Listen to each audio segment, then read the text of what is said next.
Olá e sejam bem-vindos. Hoje, vamos mergulhar fundo num tema que mexe com todo mundo: dinheiro. E mais especificamente naquele manual de regras financeiras que talvez já não funcione mais. Segundo Robert Kiyosaki, as regras que as gerações passadas seguiram estão completamente ultrapassadas. Vamos entender por quê. Bem, vamos começar logo com esta frase. É provocadora, não é? Ela ataca de frente o conselho que a maioria de nós ouviu a vida inteira. A ideia aqui é que este caminho, que antes era visto como seguro, simplesmente já não se aplica no mundo financeiro de hoje. É uma afirmação bem forte. E agora vamos explorar a lógica por trás dela. Então, o que é que mudou de forma tão radical? Nesta primeira parte vamos tentar perceber quais foram os eventos e os conceitos que, na visão de Kiyosaki, viraram um manual financeiro de cabeça para baixo. Agora, reparem bem neste slide. O contraste é brutal. De um lado, temos a sabedoria popular: poupar é seguro, dívida é ruim. Do outro, uma filosofia completamente oposta: poupar é uma estratégia perdedora e a dívida pode ser uma ferramenta poderosa.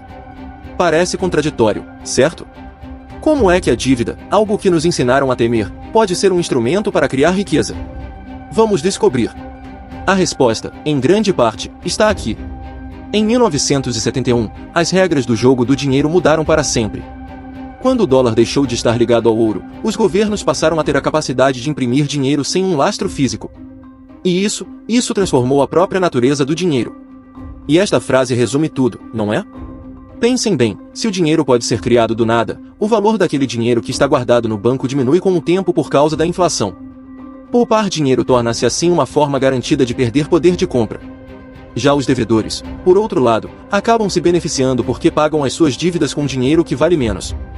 O ponto fundamental aqui é que a educação financeira precisa ser constantemente atualizada, tal como a tecnologia. A lei de Moore mostra como a informação fica desatualizada num piscar de olhos. Acreditar que as regras financeiras de 50 anos atrás ainda são válidas é como usar um mapa antigo para navegar numa cidade moderna. Simplesmente não funciona. Ok, já entendemos que o cenário financeiro mudou, mas como é que isso afeta a nossa forma de pensar sobre o trabalho? A diferença crucial não está no que fazemos, mas sim na mentalidade que nos guia, a do empregado ou a do empreendedor. Esta é uma ideia central no pensamento de Kiyosaki. O salário não é só uma forma de pagamento, é um sistema que nos faz trocar liberdade por segurança. Cria uma espécie de algemas douradas que nos prendem a um ciclo de dependência. E isso limita a coragem para assumir riscos, para aprender com os erros, e no fim de contas, para construir riqueza de forma independente. Então o que é que define esta mentalidade empreendedora? Não é só ter uma empresa. É muito mais profundo que isso. É sobre não depender de um salário para viver. É sobre entender que as regras do jogo são diferentes para quem cria valor. E é sobre ver o dinheiro como uma ferramenta, não como um patrão. Esta citação vem de uma história pessoal de Kiyosaki quando ele deixou o emprego na Xerox. Um colega disse-lhe que ele iria falhar e que depois ia voltar. A resposta dele define a atitude do empreendedor: tu falhaste e voltaste, mas eu vou falhar e nunca mais vou voltar. Falhar não é uma opção para desistir, é apenas parte do processo. Não há plano B. E é exatamente isso.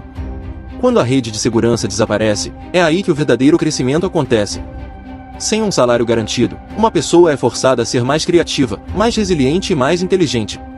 É um teste de fogo que revela o nosso caráter e nos obriga a evoluir. Muito bem, vamos agora entrar num dos tópicos mais controversos: dívida e impostos. Para a maioria das pessoas, são coisas a evitar a todo custo. Mas nesta perspectiva, são as ferramentas mais eficazes para construir riqueza. Este slide resume a ideia na perfeição. As mesmas forças financeiras, a dívida e os impostos, têm efeitos completamente opostos dependendo de como são usadas.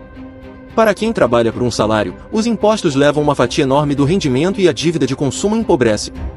Para os ricos, a dívida é usada para comprar ativos e os impostos são legalmente minimizados. Para percebermos isso na prática, vamos a uma história que Kiyosaki compartilhou. Imaginem um médico, um profissional de topo, super bem-sucedido, que se orgulhe de ter ganho R$1 milhão no ano. É o símbolo tradicional do sucesso, certo? Mas a realidade é um pouco diferente. Desse milhão, 750 mil euros foram direitinhos para impostos. Por quê? Porque o rendimento ganho, ou seja, o dinheiro pelo qual se trabalha, é a fonte de rendimento mais taxada que existe. Trabalhar por dinheiro é fiscalmente muito pouco eficiente. Agora, vamos comparar com a estratégia de um empreendedor. Ganhasse R$1 milhão através de um negócio. Esse dinheiro é imediatamente reinvestido, por exemplo, em imobiliário. O banco, ao ver esse ativo, empresta mais dinheiro contra ele. E qual é o resultado? O empreendedor consegue legalmente reduzir a sua carga fiscal para perto de zero, porque está a usar os incentivos que a lei dá para estimular o investimento. E é aqui que tudo volta a fazer sentido. Ao usar dívida para comprar ativos que geram rendimento, como imóveis, o empreendedor beneficia da impressão de dinheiro. A inflação faz o valor do ativo subir e, ao mesmo tempo, diminui o valor real da dívida que tem de ser paga.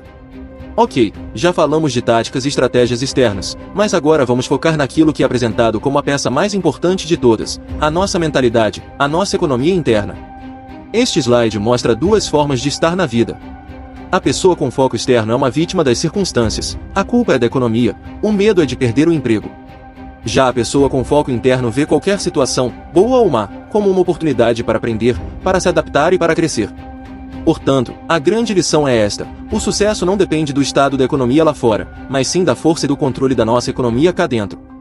É a capacidade de gerir as próprias emoções, a educação e as ações, independentemente do que acontece no mundo. E esta é a essência. Um verdadeiro empreendedor não é apenas resiliente, ele é antifrágil. As quedas e os fracassos não o destroem, pelo contrário, tornam-no mais forte, melhor, mais inteligente e mais feliz.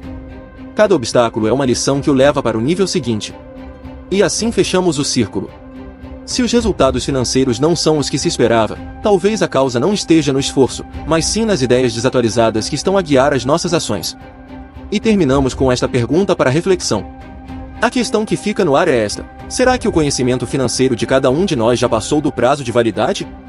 Num mundo em constante mudança, talvez o maior risco não seja investir no mercado, mas sim continuar a investir em conhecimento que já não serve.